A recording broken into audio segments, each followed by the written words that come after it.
Chris Davies, Liberal Democrat MEP for the North West. You've been looking at this issue of mountain rescue. First of all, the current situation, how does it differ for these charities compared to other emergency services?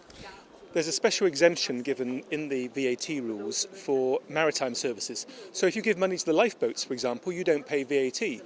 But if you give money for mountain rescue, then you do. This is, as far as I'm concerned, just an anomaly. It's just a list of exemptions which are in the legislation, and we need to campaign to have mountain rescue added to that list. And what are the charity workers, the rescuers telling you about the difference that it could make of paying less VAT on their equipment? It's a source of great frustration both to the people who volunteer for mountain rescue and to those who give money to support mountain rescue.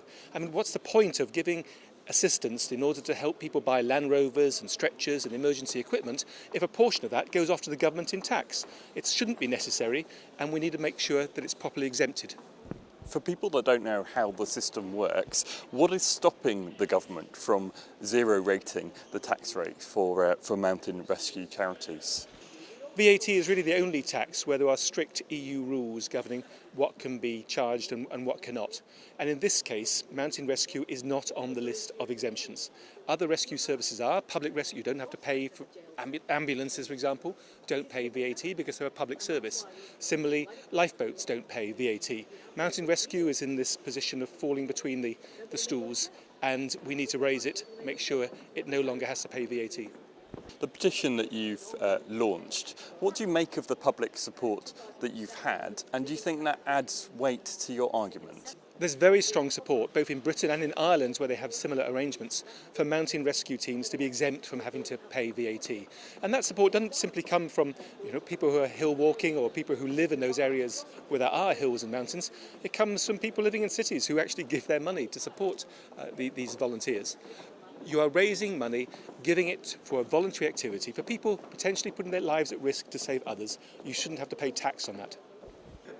I understand that the EU is currently looking into the possibility of changing these rules, revising these rules, and there's a consultation open. Is this an opportunity, a chance to change what's on this list? The European Commission is looking at the rules for paying VAT on public services. And yes, this is an opportunity during the consultation time for members of the public and for mountain rescue teams to say, look, as things stand, we should be exempt in the same way that lifeboats are exempt. And the Commission has told me now that they're going to extend that consultation period almost towards the end of April. So good chance now to lobby hard and get a change for the long term. And just finally, you've met with the Commissioner. How do you rate your chances? What kind of reaction did you get from him? Everyone under the sun comes to the Commissioner and says, of course we should be VAT rated, of course we don't want to have to pay tax. He understands that, I understand that, but I think there's a special case here. I think there are anomalies. It's wrong that lifeboats should not have to pay VAT and mountain rescue should.